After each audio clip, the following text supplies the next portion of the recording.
Welcome everyone to the premiere episode of Bobby Talks. My name is Robert Gifford. I want to say thank you so much for being here.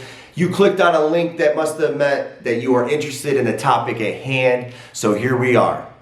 The moment is in front of us. What are we going to do with it?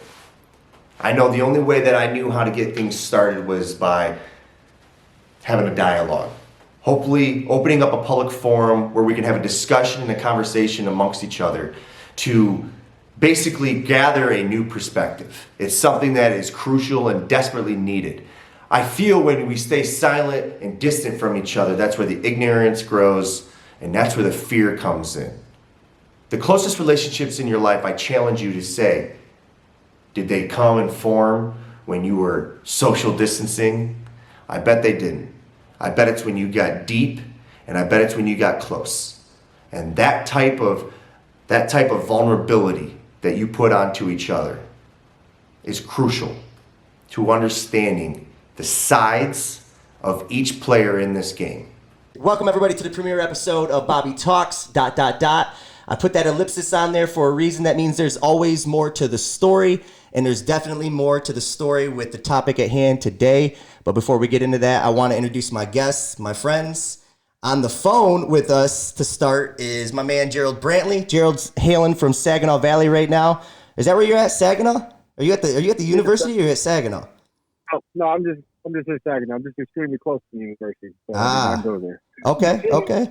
So Gerald is with us. I've known him probably the last 3-4 years just from hooping, recreational sports, seen him in the gym. Anybody that knows Gerald knows that he likes to work on his body.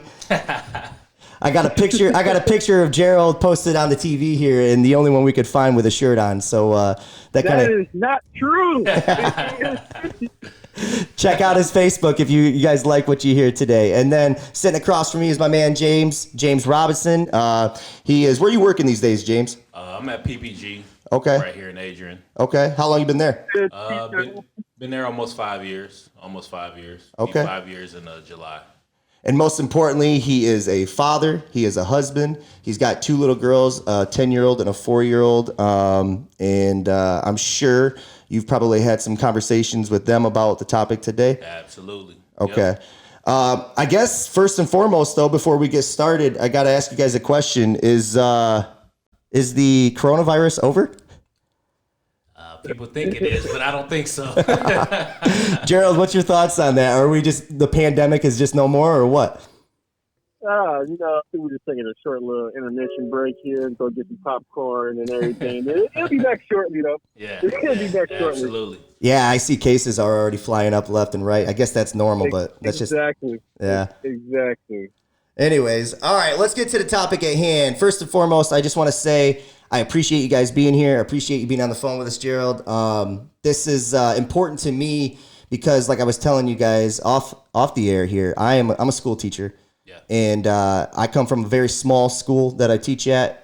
Good people, a lot of heart in the school. And most importantly, I just want them to know where I stand on things. I want them to know, I want them to get your guys' perspective. Yeah. And educate. And one thing I also don't want to do is I don't want to speak in hyperbole. So if we don't know something, if you don't know the history of something, don't pretend like you do.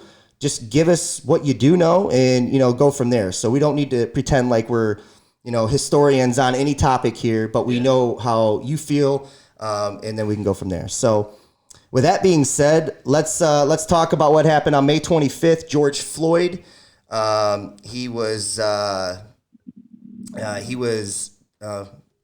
don't really know how to say this without getting right into it, but George Floyd died on May 25th due to Derek Chauvin, a police officer. He did happen to be white, and he kneeled on his neck and throat area for 8 minutes and 46 seconds, and making it very hard to breathe to the point where he was crying out for his mother. And eventually did pass away. Now, more than just Derek, there was 3 other police officers at that moment. And here's the interesting thing is that there was two of those men were white. One of those men happened to be Asian, and then the other man happened to be a black man himself. So it's an interesting case because of the diversity at play here. But it did start a movement, as it should have. And I think this one has a little more legs than the ones from 6 years ago in Ferguson. If you guys remember the Baltimore riots and the Baltimore protests that took place. Let's just start there. Your initial thoughts, Gerald. Tell me what you got going on in your head when when that first took place. See, that's a very vague question. You gotta, because there's so many ways I can go with that. You gotta be a little more direct about the question. Well, okay, so you hear it on the news or social media or whatever way you found it. What is being a black man yourself, what is your initial reaction when you see something like that? That's not the first time something like this has taken place, and obviously in the United States. Well, and like my family has always told me since I was young, police will always and forever be the biggest gang in America. It doesn't really matter about color once you have that badge or that outfit on. Because you got to think of it like a football team, damn near. If somebody messes with your team, you're going to protect your team. So if something happens to the police force, they're going to back their friends the whole way, wrong or right to me. And I don't think all of them are corrupt or bad, but I do think it's a high case that a lot of them are.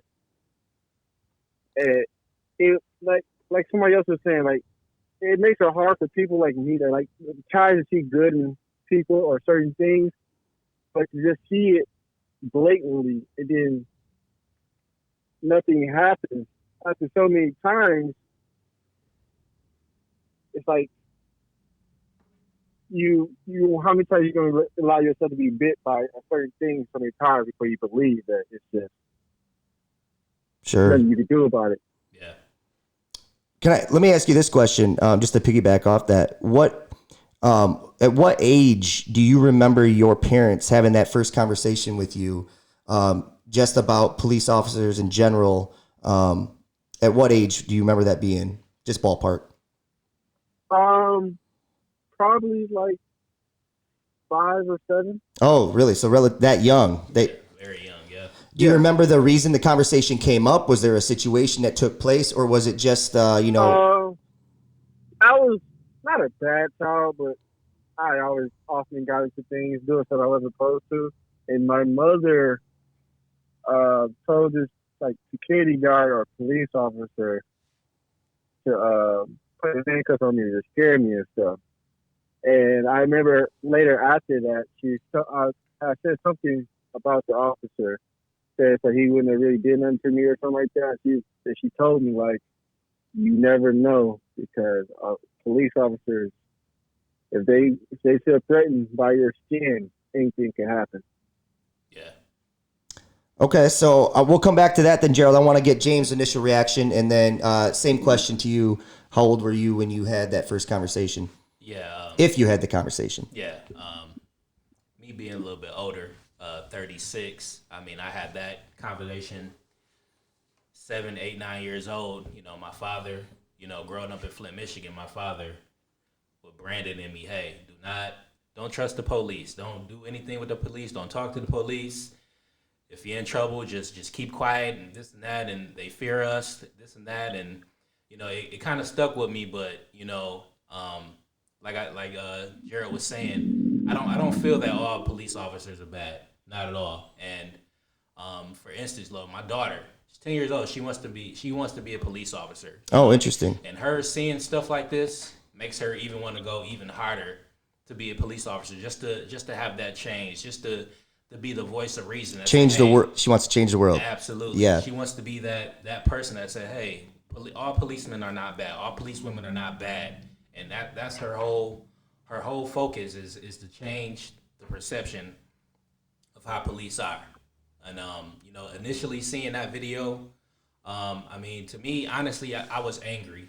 It just happened so many times. This isn't the only case that a black man is killed by a police officer, a white police officer. To me, that video was just just murder on camera. And it's nothing new, but to see that and to keep seeing that over and over again, I think it's reached the breaking point where people are just tired of these actions happening and no consequences, and I just Exactly.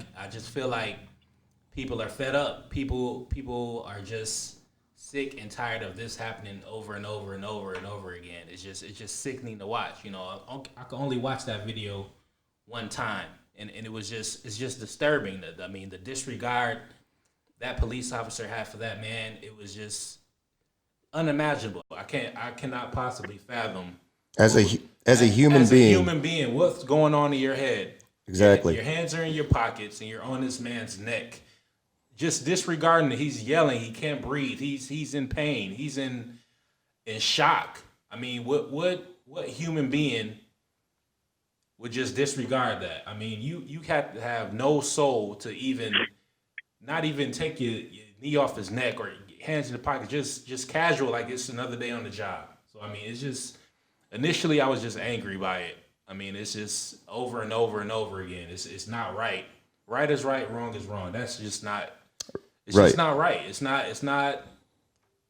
godlike. It's not Christian like. Whatever you want to call it, But I mean, Not human like. yeah, It's not human like. actually, yeah, it's not. It's not. Let me piggyback off what you guys were talking about then, just to kind of throw in. This is the part where some of my my peers, they fail to understand the part of white privilege. Yeah. So let me just give you a small example. I'm 33 years old. I never had a conversation with my family growing up about how to behave or what my, how I should perceive the police officers or the cops. Why do you think that is? Well, that's the white privilege part of it. Now, I don't blame my family at the time. I don't blame them for that conversation never taking place because you would never know it to, especially 1995. We're similar in age, I guess. But where I'm coming from, I guess, is that's the point that I'm trying to sell and take home is that a lot of white people will disregard that white privilege even exists. And I don't think that sometimes it might come from a mean-spirited place. A lot of it might come from an ignorant place. Yeah. Just the idea that it makes them uncomfortable because of the idea that it makes them feel like they're a racist. Yeah. That's not what we're saying to you. You can acknowledge the fact that you were born in privilege, and just based off this sole example alone, that you never had that conversation of the police. I grew up and police on TV, or I perceive them to be good. Yeah. Right. So why would I think anything other than that? With that being said, I'm glad that you guys both touched base on the idea that there's bad people. Yeah. Any color, any creed, religion doesn't matter. There's bad people. And the problem is that the problem with that particular situation that just took place with George Floyd was that, okay, if Derek Chauvin is going to be a bad human being in that moment, you had 3 other men that could have. This is the part for me, and maybe you guys can touch on this. This is the part for me where the racism comes into play now, because Derek Chauvin, an individual white man, individual cop, might be racist, and that might be pushing him to do what he was doing in that moment with the knee on the neck. The problem, the racism within the system, is now the failure of the other 3 gentlemen failing to step in and say, ease off him, or step back, or hey, this is too personal for you, or whatever reason. Yeah. That to me is where the systematic failure came into play. And that is what these protests to me are about, is getting that type of police reform change in addition to Black Lives Matter, acknowledging that Black Lives Matter. Yes. Gerald, thoughts on that? Absolutely. I think,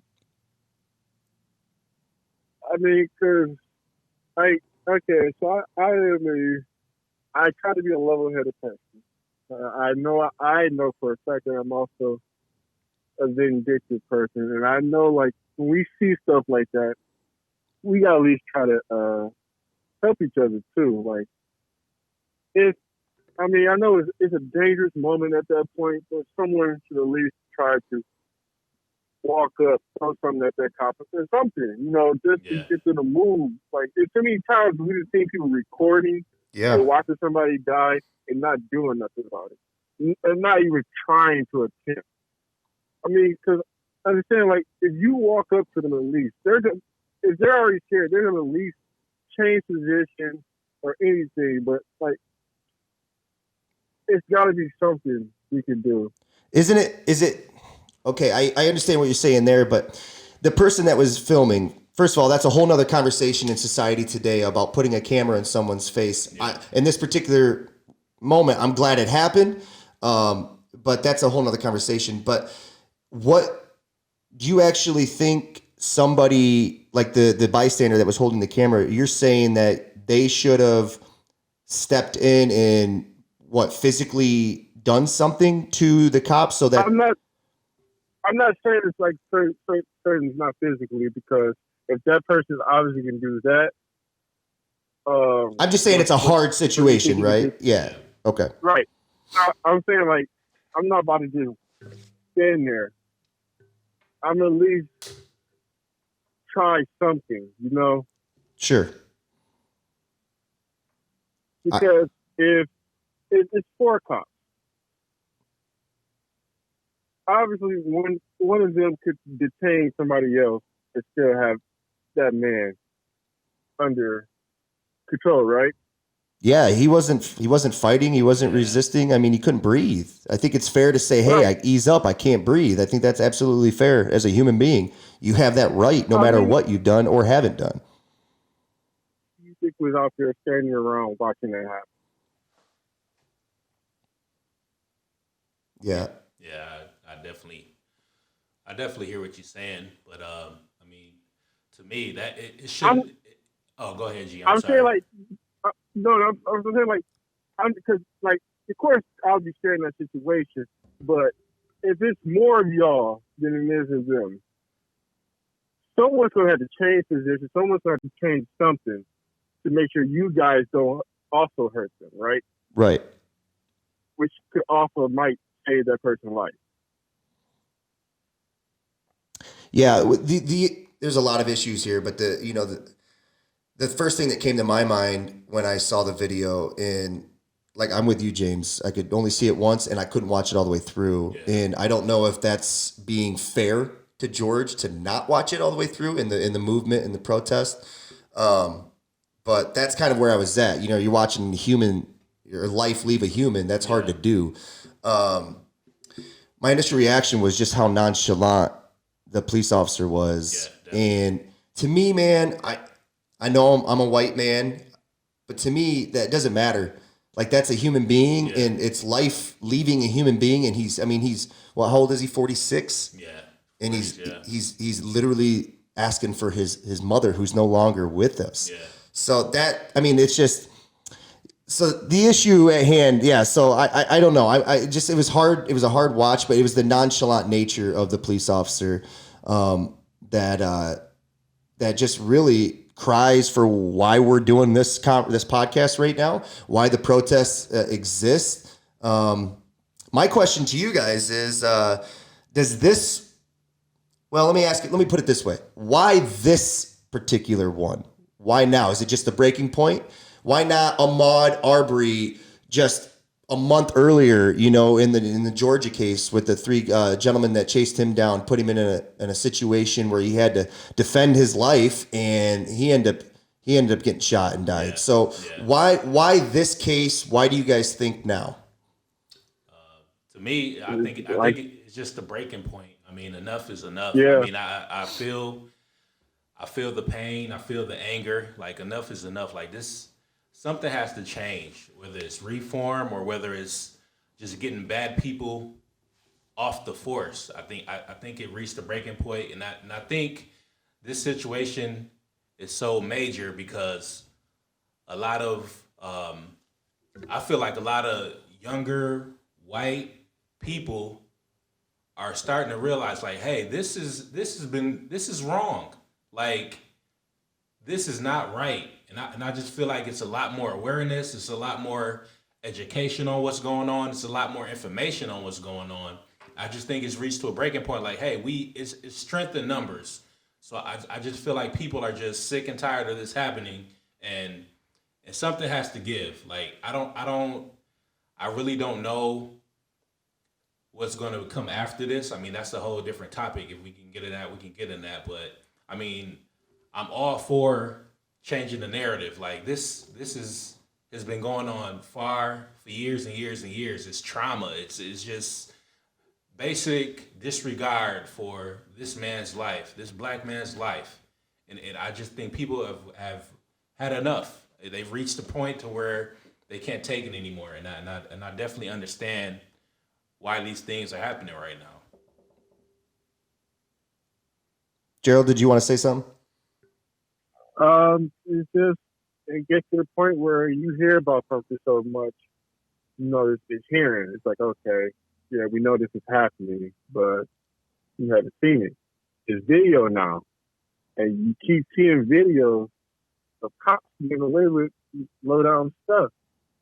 After so long of seeing something, you're gonna act on it. Yeah, There's only so much a person can take. Yeah, for sure. I remember growing up, I was watching a documentary actually on Tupac, and I was reading a book that he wrote when he was in prison. He had a kind of a pen pal, someone that he never met at the time. But the book is called A Rose from a Concrete. And what he was talking about in the documentary, and he kind of went ahead and touched on this in the book again, was that, he talks about the 50s and 60s, about how, the idea then was that that was a way to protest before protest. It was just somebody saying, hey, and the analogy he gave was, hey, we knocked on the door in the 50s and we said, hey, we're hungry. You know what I'm talking about? Yep. You're only going to ask so many times before it changes until we're taking. Where break the damn door down. And he was fresh off of the the Rodney King incident in '92, and then all the verdict that came after that. He was probably ahead of his time with the things he was talking about at that time. But yeah, that analogy has always sat with me. I remember being 12 or 13 when I saw that documentary, and that's what he was talking about. For those that don't know, he said in the 50s, I'm knocking on your door, I'm asking you, hey, I'm hungry, I'm starving. Do you have any food you can spare? And the door gets shoved in his face. And then in the 60s and the 70s, start singing. Yeah, he said, yep. So and it's like, eventually, we're not asking no more. Yeah. We're taking it, because obviously asking is not doing it. Right. Yep. So that just always stuck with me as a kid growing up, because to me, that's just with anybody. Yeah. That's human beings in general. I mean, you're talking about you deny somebody not just equality, you lower their value of life by saying they're not equal. Yeah. You make them that thought process every day, whether or not it's in your face every single day or not, it's a part of your DNA, I would suppose. Maybe I'm wrong. I don't want to speak on, I by no means can ever know what it's like to be in your guys' shoes. But that's what my thought process, when I hear that analogy, that's what I think about of why it exists. Like, there's a boiling point with any human being, but in this case, it's talking about an entire community of people. Yeah. It's just wrong. So. Yeah. Yes. Right. Well, because it takes you back to my mom. You should tell me all the time. Pretty much, it's the same analogy as I can show you better than I can tell you. Yeah. Right. Totally agree. Okay. Well, with that being said, let me ask this question then. We touched on it a little bit. To me, the police, what's coming from the protests, what I think needs to come, and James, you talked about this, was reform. Yeah. Right. And there's starting to see a little bit of that already, in the works in a lot of these governments around the states. I know New York is talking about eliminating the chokehold. And that's taking place on a couple different states now. It's got to pass, and I don't know what will happen there yet. This is it's a marathon. It's not going to be a sprint, unfortunately. But I think the question I have is how the movement itself, the protest, and I got to say, you talked about the kids, white people, black people, all diversities or all races of people right now. I've been extremely proud of the protest, the numbers that seem to have accumulated around, like Santa Monica and Seattle and Minneapolis and Germany. And it's not just racism isn't just a United States thing. Yeah, absolutely. So the question I'm going to ask you guys then, I guess, is what kind of legs does this have? Let's say, I know there's a debate on sports, whether or not that should come back or whatnot, especially in the NBA. But I think it's inevitable. I think sports will return. Yeah. When we start getting our full back to normal with life, the coronavirus is behind us, or at least not on the top of the mind. What kind of legs does this have? Does the movement die off? Or because if that's the case, then I feel like we will just venture back to an old mindset. Like, what do you guys think? You think we've reached that turning point as a society, or we're going to keep fighting, or where are we at with it? Personally, I think this is like the protests, the movements right now are just are too powerful to be slowed down. They're still constantly protesting. They're still constantly out in the streets, displaying their anger, displaying their hurt, asking for change. I think this has picked up a lot more steam than we have seen in the past. And I think going beyond the protests, we have to have a plan in play. We have to do something else besides protests. We have to get out there and vote. Like, a lot of people don't think voting is important. It's important. Get out there and vote. Give people give yourself the chance to make a change. It has to go beyond the protests. But I do agree that this is the most major protest stance I ever seen. And me being 36, I've seen a lot. This has so much steam, has so much power, and it's starting to affect. Like you said before, reform is coming. Like, a lot of people are standing up for what's right. As a human being, as a whoever you may be, it's not just the black race. It's black people, white people, Latinos. Everybody's out here coming together for this one purpose, saying, Black lives matter, because they do. All lives matter. Don't get me wrong, but until Black lives matter, all lives can't matter. Okay. I'm just being honest. No. Hey, Gerald, I want you to touch on what I just asked you about the legs, and then I want to come back to that thought on the all lives, Black lives. Go ahead. Ladies and gentlemen, what you just witnessed was part one of our two-part series with the conversations with Gerald, James, and myself. I want to sit here and tell you thank you from the bottom of my heart if you've made it through the first part. A lot of things were said, interesting conversation. The best is still yet to come. Unfortunately, doing that this is the first episode, there's always going to be some trial and error. And that trial and error took place with our video equipment. We did not get the entire episode on camera. However, we did get it all on audio. This is a podcast to the core. So episode 2 of this can be found on Spotify and Anchor, Bobby Talks, and that will come out just as soon as this is aired. We'll see you guys. Thanks for watching.